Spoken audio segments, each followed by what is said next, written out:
Olá, gente! Vamos começar então o que eu acho que é o nosso último vídeo, então, desse nosso quadrimestre suplementar do curso de Introdução à Probabilidade Estatística.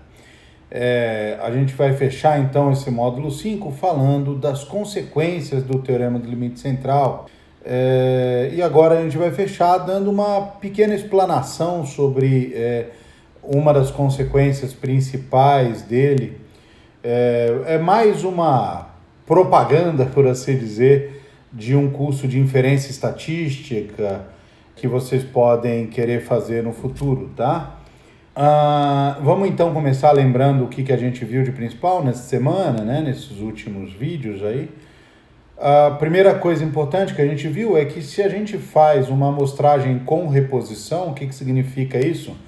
Se nós repetimos uma série de sorteios, né, uma sequência de sorteios, ou de experimentos aleatórios, etc., onde a gente está repondo aquilo que foi sorteado de volta para a urna, para a caixa, etc., para o grupo, antes de fazer o próximo sorteio, as variáveis aleatórias que a gente tem, que são associadas a cada sorteio separado, são variáveis aleatórias independentes, né? Então, se eu sorteio uma sequência eu tenho uma bola, uma caixa com bolas de cores diferentes, eu sorteio várias bolas, só que com reposição, a cor de cada bola, por exemplo, vão ser, se eu numero as cores, né? Então, uma variável que vai ser 1 se a cor for azul, 0 se a cor não for azul, por exemplo. E eu faço isso a cada sorteio, as variáveis de cada sorteio são independentes, né?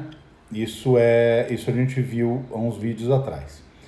A outra coisa importante é que se você tem uma sequência, então, de variáveis aleatórias independentes, identicamente distribuídas, o que o Teorema do Limite Central fala pra gente, exatamente esse teorema, é que a média amostral, lembrando, xn barra é x1 mais x2 mais x3 mais xn dividido por n. É a média aritmética dessas n variáveis. Essa função, essa variável aleatória, que é a média amostral, é aproximadamente normal, com média μ e variância sigma ao quadrado sobre n, onde μ é a mesma média das variáveis x1, x2, xn, que são identicamente, possuem a mesma distribuição, e tem uma mesma variância também, sigma ao quadrado. Então, sigma ao quadrado sobre n passa a ser a variância da média amostral, enquanto μ é a média da média amostral. Tá bom? E a outra coisa que a gente viu é que existe uma certa concentração em torno da média para variáveis aleatórias normais, de modo geral. Isso a gente viu na semana passada, né? De modo geral, se a gente pegar a probabilidade de o x estar entre μ menos a sigma e μ mais a sigma, em outras palavras, a distância de x para a média é menor do que A vezes o desvio padrão, né? A desvios padrões, essa probabilidade não depende de μ e de sigma. Se μ e sigma são desvio padrão, média e desvio padrão de uma variável aleatória normal. X aqui é normal, média μ e desvio padrão sigma. Então, não depende, para toda normal, independente de qual seja a média e o desvio padrão, essa probabilidade aqui é sempre a mesma. Tudo bem? Especificamente para o A igual a 2, então, x, a diferença de x e μ, né, a distância de x para sua média, é de 2 desvios padrões no máximo, essa probabilidade de aproximadamente 0,9545, independente de qual μ e qual sigma que você esteja olhando. Isso é um resultado importante que a gente vai usar hoje. Vamos motivar aqui mais ou menos o que a gente fez, né? E até lembrar um pouquinho o que a gente já fez na coisa passada, né? Você tem aqui uma certa população, então, e a gente está interessado em saber a porcentagem aproximada de votantes, de eleitores, que estão a favor de um certo candidato, tá bom? Não, a proporção aproximada de eleitores a favor de um candidato. Questão clássica de pesquisa eleitoral, né? Para isso, a gente vai selecionar N pessoas em idade de votação, né? Em idade que possam votar já. A gente vai selecionar essas pessoas aleatoriamente e com reposição, né? De propósito. E perguntar para cada um deles se eles são a favor ou não daquele candidato, se eles pretendem ou não votar naquele candidato. A gente vai então registrar essa intenção de voto usando N variáveis aleatórias, x1 até xn, definidas assim, quer dizer, o xi vai ser 1 se o iésimo indivíduo está a favor daquele candidato, 0 se ele está contra o candidato. Quer dizer, xi aí são variáveis de Bernoulli, não é isso? Tudo bem? E mais do que isso, como a gente fez essa coisa com reposição, foram sorteios com reposição, essas variáveis são independentes, né? E a pergunta que a gente quer saber é, por exemplo, será que a proporção real de intenção de voto desse candidato é igual a meio? Quer dizer, 50%? 50% significa que esse cara pode estar eleito, né? No primeiro turno. Então, isso pode ser importante. Será que o P é igual a meio? E a pergunta é, então, como que a gente pode testar essa hipótese? Tá bom? A gente vai fazer aqui, a gente tem essa hipótese, P é igual a meio, esse cara tem 50% dos votos, e nós vamos testar essa hipótese de alguma forma, tá bom? E para isso que a gente vai usar é o teorema do limite central. Como que a gente vai fazer isso, tá?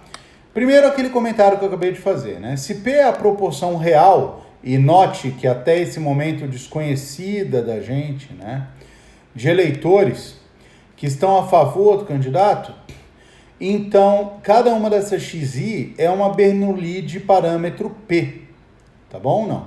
Então, e como eu disse, essas Bernoullis serão de fato independentes, né? Pelo teorema do limite central, vamos lembrar a esperança da Bernoulli. Lembrando, então, de cada uma delas vai ser igual a P, enquanto a variância da Bernoulli vai ser P vezes 1 menos P. De modo que, se eu pego a média amostral desses camaradas, lembrando, mais uma vez, xn é x1 mais xn dividido por n, a média amostral, ela tem que ser vai ser aproximadamente, pelo teorema do limite central, uma normal de média o quê? Vamos lembrar lá lá no teorema do limite central, aqui. É uma normal de média mi, variância, né, sigma ao quadrado sobre n. Aqui, o mi é a esperança, né, que é P, então P, e variância P1 menos P sobre N. Essa é a média da Bernoulli, que é as distribuições das variáveis x1 até xn, e aqui é a variância da Bernoulli, né? A média amostral vai ter essa variância P1 menos P sobre N. Quando N é suficientemente grande, esse negócio é aproximadamente normal, né? Não é isso? Notem, gente, que xn... como cada um dos x1, x2, x3 assume 1 ou 0, 1 se o eleitor for votar naquele candidato, 0 se ele não tiver a intenção de votar no candidato, esse x1 mais x2 mais xn é justamente o número de uns que eu tenho, né? Porque são uns e zeros que eu estou somando, a soma vai ser o total de uns. Em outras palavras, o total de candidatos, a soma é o total de candidatos que pretendem votar, eleitores sorteados que pretendem votar naquele candidato. Então, quando eu divido por N, eu tenho o total de caras que querem votar no candidato dividido pelo total de caras para quem eu perguntei, o total de eleitores para quem que eu sorteei. De modo que o que eu tenho aqui é a proporção de eleitores que querem votar na amostra sorteada. Tá bom ou não? Nesse grupo que foi sorteado. Nesse grupo tem isso daqui. Tá? E P é a proporção, teoricamente, na população, não é isso? Já que eu sorteei uma população que tinha P%, né? P vezes 100% de pessoas querendo sortear ali, querendo votar nesse cara, né? Então, a pergunta é, será que essa média está perto desse P e quanto? A gente não sabe quem é o P de fato, né? O que a gente tem? A pergunta, então, para a gente é, a gente sabe que, olha lá, gente, deixa eu escrever isso aqui para vocês, porque pode não ficar muito claro. A minha pergunta é se Xn está perto de P. Não é isso? É isso. A pergunta é o quão perto de P ele pode estar. Tá bom? E a gente sabe que, se isso daqui for P, por exemplo, a gente sabe que se eu for, como esse negócio daqui é uma normal, se eu for P mais, por exemplo, P mais 2 desvios padrões, então é 2 desvio padrão, 2 sigma, que é quanto é o sigma, gente? Vamos lembrar, né? Sigma é a raiz de P vezes 1 menos P, porque essa é a coisa, né? Só que eu estou olhando para desvio padrão da normal, tá bom? Não, da normal. Então é P1 menos P sobre N. Então, P1 menos P raiz de P1 menos P sobre N, né? Vai ficar assim. Então, se eu olhar 2 desvios padrões para o lado,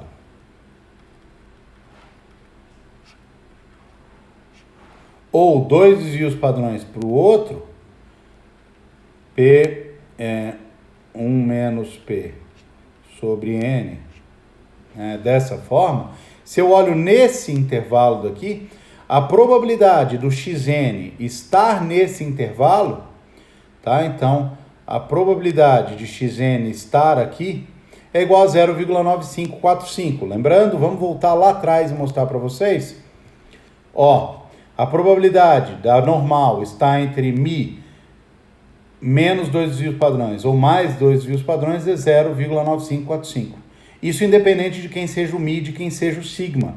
Isso é essencial aqui, porque nós não sabemos quem é o P ainda. Então, a gente não sabe quem é o μ, que é o... né? E quem é o sigma. Então, a gente precisa que esse negócio seja geral, tá bom? Mas olha lá, o que significa isso, gente? Se eu pego o Xn entre P mais duas vezes raiz de P 1 menos P sobre N e maior do que a mesma coisa daqui, aqui ficou apertado para eu escrever, gente, deixa eu... P menos essa raiz, 2 vezes P 1 menos P sobre N, ficou apertadinho, desculpem, mas vai funcionar. Eu posso, isso é a mesma coisa que falar que o módulo de x menos P, talvez seja mais fácil você ver de outro jeito, que o módulo de xn menos P, né, porque se ele está entre esses dois caras, se o xn está aqui, por exemplo, é porque a distância dele para o P, que é o módulo xn menos P, é de fato menor do que esse tamanho daqui, né? O tamanho de cada uma desses braços aqui do intervalo é 2 vezes raiz de P1 menos P sobre N, que é exatamente o que eu estou dizendo aqui. Então, a distância de xn para P é menor do que isso daqui. Então, a probabilidade disso acontecer é de fato igual a 0,9545. Vamos apagar isso aqui que fica mais fácil. Mas é isso, quer dizer, essa distância daqui é esse módulo daqui, xn menos p. E ela tem que ser menor, de fato, do que o tamanho de uma dessas pernas do intervalo, que é 2 raiz de p1 menos p sobre n. Então, essa probabilidade é igual a 0,9545 e, mais uma vez, eu vou repetir isso, não depende do valor de p. Para qualquer valor de p, isso tem que ser verdade. Isso é absolutamente essencial nesse problema. Tá bom ou não? Neste exato ponto, isso é importante. Essa probabilidade vai ser sempre verdade, tá bom ou não? Para qualquer seleção de N indivíduos, para todas as possíveis seleções de N indivíduos da população, gera uma média amostral que não é diferente de P em mais do que 2 desvios padrões. Quer dizer, essa é uma maneira de interpretar isso. De todos os sorteios possíveis de N pessoas que você tem nessa população, 95,45% desses sorteios vão ter uma média amostral que está a menos do que 2 desvios padrões da média. Tá bom ou não? Da média, que nesse caso é P. Tá? Então, isso é importante. Mas, gente, o que isso significa para a gente, de fato? Né? Como que a gente pode escrever isso daí de fato? Nota que, como eu disse lá atrás, o módulo de xn menos p menor do que 2 raiz de p1 menos p sobre n é a mesma coisa que isso. Xn menos p está entre menos 2 desvios padrão e mais 2 desvios padrões. Isso significa a mesma coisa, xn está entre esses dois valores. Tá bom? Entre p menos 2 desvios padrões e p mais 2 desvios padrões. Xn está nesse intervalo daqui. Tá bom? É a mesma coisa que aquilo lá que a gente viu.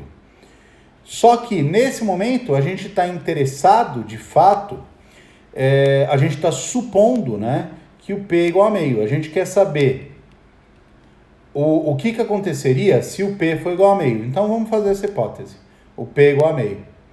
Se o P é igual a 0,5, o que a gente tem é que 0,5 menos 2 vezes raiz de 0,5 menos 0,5, né? Meio menos 1 menos meio, que é meio, dividido por n, não é isso?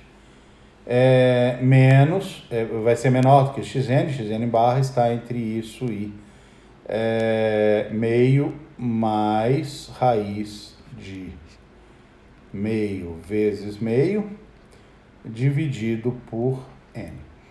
Tá bom, gente? Então, o n vai ser algo que a gente conhece, né? Nós fizemos o sorteio, a gente sabe quantas pessoas tem aqui. E aí, substituindo o n, a gente teria isso. Então, se a gente supõe, por exemplo, que foram 1.067 votantes com reposição, eleitores que a gente sorteou com reposição, e o P igual a meio, nós podemos fazer essa continha, o n igual a 1.067 aqui no lugar, meio vezes meio dá 0,25, não é isso? E a gente termina de fazer essa conta aqui, dá 0,4693 e 0,53. Então, entre 0,47 aproximadamente e 0,53, o x barra teria que estar aqui. O que significa isso? Que se o P for igual a meio, o x barra, a média amostral, está entre 47 e 53, 95%, em 95% das amostras. Tudo bem? Não. De 1.067 pessoas, né? Isso é importante.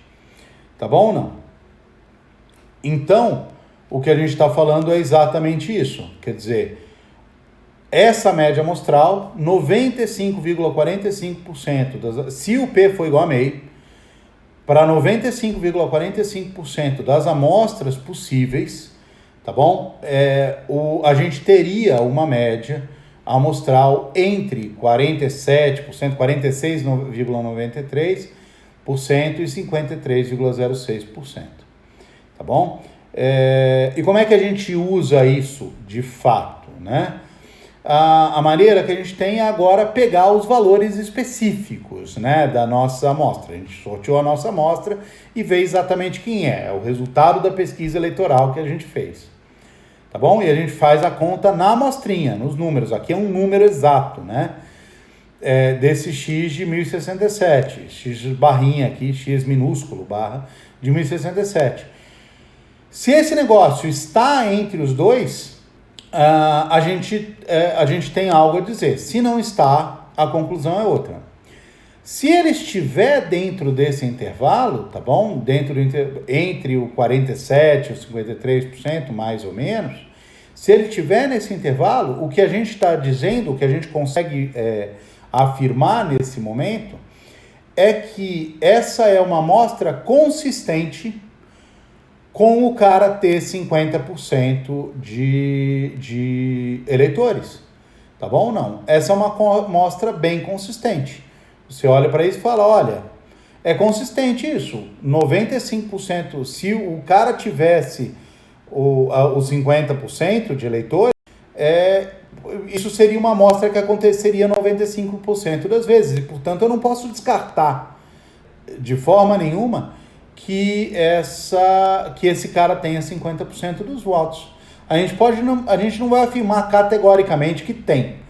Realmente é verdadeira. Mas ela é uma hipótese bem válida nesse momento e não é muito razoável você descartar. Obviamente, se você faz a conta e aparece 0,4%, né, 40%, 0,4%, ou 0,35%, ou você vai realmente falar que não. E, desculpa, mas esse cara não tem nenhuma chance, não. Porque se ele tivesse meio, essa amostra é uma amostra rara, é uma amostra que faz parte de 5% de todas as amostras possíveis que pode calcular, ou menos de 5%. E, portanto, eu tenho até uma certa confiança em falar que não, que essa amostra não representa isso. Tudo bem? Então, se o x-barra está nesse intervalo, a gente fala, beleza, é possível ainda, tudo bem? Seria talvez interessante fazer mais pesquisas, etc., mas não é descartável, é bem consistente, é bem razoável, é bem válida essa hipótese, né? É uma hipótese razoável. Os dados são bastante compatíveis com essa hipótese, então ela não é descartável, mas caso contrário, sim, podemos jogar esse negócio fora, porque não dá, né? Se for 0,4, esse cara não vai ter 50% não, tá bom? É isso aí. Vamos então definir umas coisas rapidinhos que a gente vai precisar aqui. Gente, um gostinho rápido de estatística para vocês, tá bom? De inferência estatística, mas é legal. Então, nesse exemplo anterior, o que a gente tinha aqui era que P vezes 100%, né? 100P aí por cento, dessa população estava a favor desse certo candidato, né? A gente modelou isso daí usando variáveis aleatórias de Bernoulli, né? Não é isso? Então, se eu pego uma pessoa só, você pode dizer que ela é a variável que indica se ela vota ou não naquele camarada é uma Bernoulli de parâmetro P, não é isso? Se você pega um indivíduo.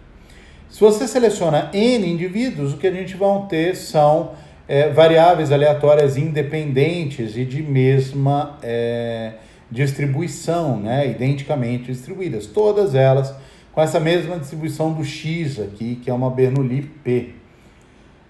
O nome que isso daqui recebe uma das formas de falar isso daqui é que a gente tem N cópias independentes da variável X, tá? São variáveis ID, né, identicamente distribuídas e independentes, e elas são parecidas com essa X, então a gente fala que elas são cópias independentes de X.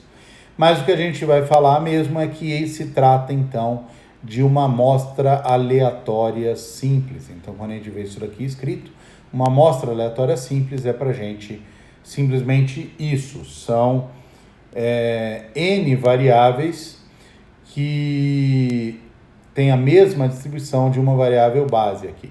Então, uma amostra aleatória simples de tamanho N de uma variável aleatória X com uma certa distribuição é um conjunto de N variáveis aleatórias independentes x1 até xn, que tem a mesma distribuição de x, tá bom?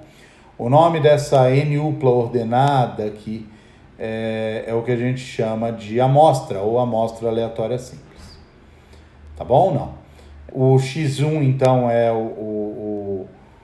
a observação do primeiro indivíduo que a gente selecionou da população, x2 é do segundo sorteio que a gente fez. Tá bom? Vamos dar um exemplo aqui, naquele exemplo de tiras que a gente viu num vídeo passado, num slide anterior, a gente tinha então 5 tiras de papel numeradas dessa forma, 1, 3, 5, 5, 7, e a gente selecionou 2 camaradas só, né? Tá bom? X é o número marcado numa tira sorteada. E a gente decidiu então sortear 2 tiras, uma amostra de 2 variáveis, tá bom? Desse número marcado. Então a gente está falando aqui de uma amostra aleatória simples de tamanho 2, tá bom?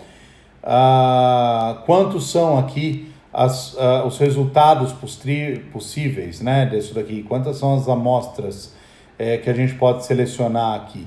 Bem, eu posso ter 1, 3, 5 ou 7, são 4 respostas para a primeira, 4 respostas para a segunda, e portanto eu tenho 16, 4 vezes 4, 16 amostras possíveis que eu posso selecionar. E o que ele tem aqui é uma distribuição, uma probabilidades associadas a cada um desses pares que eu posso tirar, né? A gente já viu essa tabela aqui, né? Então, a probabilidade de x1 igual a 3 e x2 igual a 5 vai ser esse 2/5 daqui. E assim vai, tá bom? Por exemplo, o 5, 5 a gente vê aqui, de fato a que tem maior probabilidade de acontecer, né? Observar o 5 no primeiro e 5 no segundo. Acontece porque é o número mais frequente aqui em cima, né? Então, é isso daí. Tá? Essas variáveis são independentes, a gente já viu isso também, porque a amostra foi feita com reposição. Tá bom, gente? Então, isso aqui é uma amostra aleatória simples de 2, de tamanho 2. Vamos outra definição importante que é o que a gente chama de uma estatística, né? Uma estatística, ela é simplesmente uma característica, um valor, né? Melhor, um valor de interesse que depende da amostra. Por exemplo, você tem uma amostra x1, x2, xn, você pode pegar, exemplo aqui, a média amostral, xn barra. Essa média amostral xn barra é uma estatística, tá? É um valor que está associado à amostra. A outra noção importante é a noção de parâmetro. O parâmetro é um valor de interesse associado a toda a população, tá bom? É uma função da população, tá? De toda a população.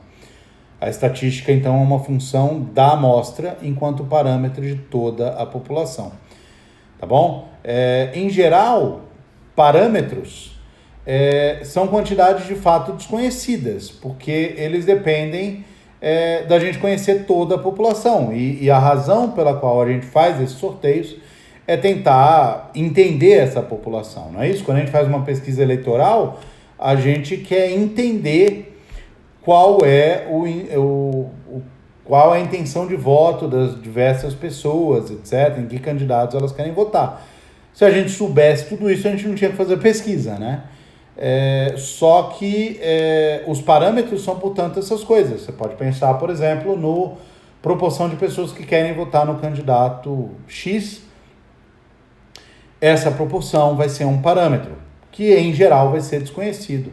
A média amostral, por exemplo, que a gente usou lá como uma aproximação no exercício anterior, vai ser o que a gente chama de uma estatística, tá bom? Exatamente esse exemplo agora, se a gente está nesse exemplo das eleições, a proporção P de pessoas que pretendem votar num candidato é um parâmetro, não é isso? Ele depende de toda a população. A gente só vai conhecer esse parâmetro conhecendo a intenção de voto de 100% dos votantes da população, tá bom? a gente sabe que esse P é de fato um parâmetro também dessa variável Bernoulli, que representa o que a gente está querendo observar na população. Mas ele é isso, né? Ele é um parâmetro do problema, da população. Tá bom? Já a média amostral, x1067, que a gente usou, x barra 1067, a média amostral dos 1067 pessoas que a gente sorteou, ela depende da amostra, tá bom? Então isso daqui é uma estatística, tá bom? Então x barra de 1067 é uma estatística, P é uma amostra. E o que a gente viu agora, num exemplo passado, é que o x barra de 1067 é usado ali para a gente tentar descobrir quem é o P, né? Para a gente ver se faz sentido testar, por exemplo, se o P é igual a meio ou não é igual a meio e etc. Tá bom? Então, nós temos essa diferença aqui que é importante, né? Em geral, é isso. Assim a gente vê a necessidade de extrair a amostra, porque a gente quer estimar um parâmetro da população e a gente usa para isso uma estatística que está relacionado à amostra, tá? E a ideia é que quanto maior a amostra que a gente tem, mais próximo a estatística vai estar do parâmetro real. Essa é a ideia geral, tá bom? Quando a gente tem uma amostragem aleatória simples, né, um x1 até xn, de uma certa variável aleatória x com média μ e variância sigma ao quadrado, o que o teorema do limite central diz para a gente, lembrando, é que xn barra é uma distribuição normal com média μ e variância sigma ao quadrado sobre n. E, portanto, não depende muito de qual é a variável, a distribuição da variável aleatória. Essa estatística xn barra tem sempre, quando n é suficientemente grande, uma distribuição normal. A gente tem que saber qual é a média μ, qual é a variância sigma ao quadrado, o que é um outro problema. Mas a gente já tem uma grande ferramenta que é saber que isso daqui é normal. A gente tem outra ferramenta que as normais estão relacionadas uma com as outras. A gente pega uma normal qualquer, a gente pode, fazendo a continha certa, levar numa normal padrão, como eu já mostrei para vocês antes. E, portanto, a gente tem maneiras de usar esse resultado de maneira muito poderosa. Essa é uma das coisas que faz o teorema do limite central algo tão forte. Tá bom? Então, vamos dar um exemplo aqui. O tempo de vida de um tipo de estrutura, você vai pensar numa ponte que você constrói de uma certa forma, tá? Pode ser pontezinha de riacho em zona rural, que seja, tá bom? Esse tipo de estrutura, que é construída sempre mais ou menos da mesma forma, etc., o tempo de vida desse tipo de estrutura é uma variável aleatória com distribuição exponencial, por exemplo, e um valor médio de 25 anos. Notando, gente, esse 25 anos de valor médio aqui, de tempo médio de vida, é um parâmetro, tá bom ou não? Ele depende da população aí, tá bom? Então, isso é um parâmetro do nosso problema. Selecionando ao acaso uma amostra de 800 estruturas do mesmo tipo, qual a probabilidade de que sua média amostral, que agora é uma estatística, seja inferior a 20 anos? Tá bom? Então, eu tenho a média amostral, então eu vou ter 800 estruturas, então eu tenho a minha amostra aleatória simples, vai ser x1, x2 até x800. E eu estou interessado em x800 chapéu. Tá bom? E eu quero saber qual é a... Aqui eu sei quem é o parâmetro, hein, gente? Só para comentar, mas eu quero saber qual é a probabilidade, então, dessa média amostral ser inferior a 20 anos, tá bom? Então, eu quero qual é a probabilidade de x800 barra ser menor do que 20. E aí é mais ou menos simples, né? Quer dizer, a gente vai lembrar que x800 barra, ela é aproximadamente uma normal. e é uma normal de mesma média do x, tá bom? Não, lembra? X é exponencial de 25 anos de média. Então, 25 de média. Tudo bem? Só que ela é uma exponencial. Então, vamos lembrar aqui embaixo. X é uma exponencial. E aí, se você lembrar que se x é uma exponencial de parâmetro lambda, então, a esperança de x é 1 sobre lambda, enquanto a variância de x é 1 sobre lambda ao quadrado. Como eu estou falando que a esperança de x é 25, eu estou falando que 1 sobre lambda é igual a 25. E, portanto, lambda é igual a 1 sobre 25. Tá bom ou não? E 1 sobre lambda ao quadrado, 1 sobre lambda igual a 25, 1 sobre lambda ao quadrado vai ser 25 ao quadrado. Então, isso daqui vai ser uma normal, x800, de 25 ao quadrado, dividido pelo tamanho da amostra, né? Que é 800.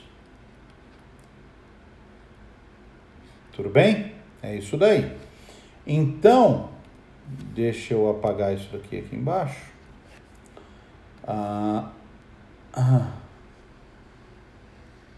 Tudo que a gente precisa, então, é calcular quem é isso daqui para essa normal com esses parâmetros, né?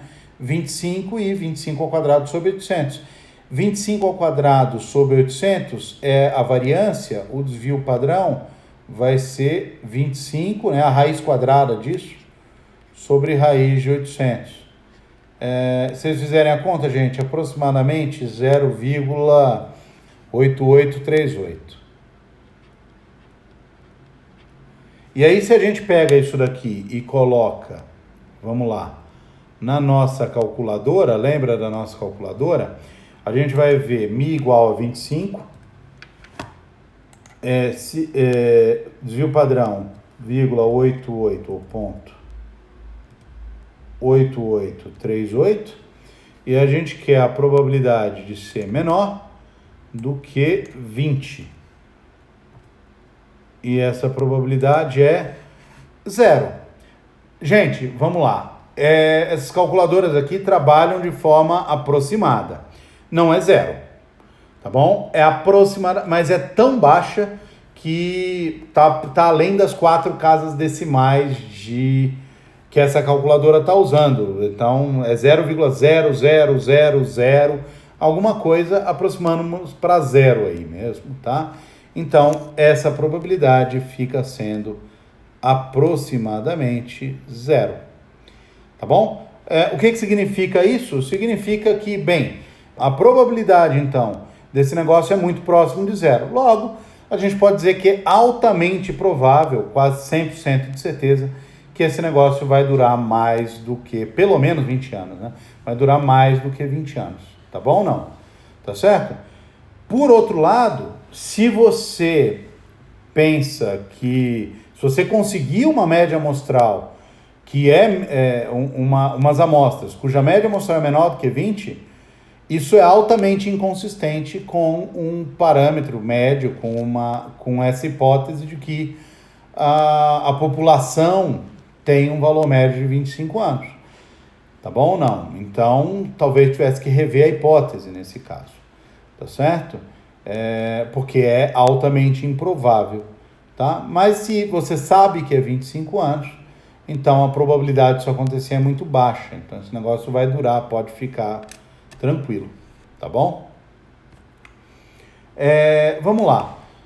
Vou deixar um exercício para vocês agora. No controle de qualidade de produtos, uma técnica comumente utilizada é a amostragem por aceitação, tá bom? Nessa técnica, o que você faz é você rejeitar um lote inteiro se tiver mais do que um certo número pré-determinado aí de itens defeituosos, tá bom? Então, por exemplo, você tem 5.000 itens e você vai rejeitar esse lote se uma amostra aleatória de 100 parafusos desse lote contiver pelo menos 12 defeituosos. Então, você pega 100 desses daí teve mais do que 12 defeituosos, você descarta todos os 5.000 aí, tá? Se o processo de fabricação tem uma taxa de 10% de defeituosos, pergunta qual a probabilidade de o lote ser rejeitado pela companhia, tá bom? É isso aí.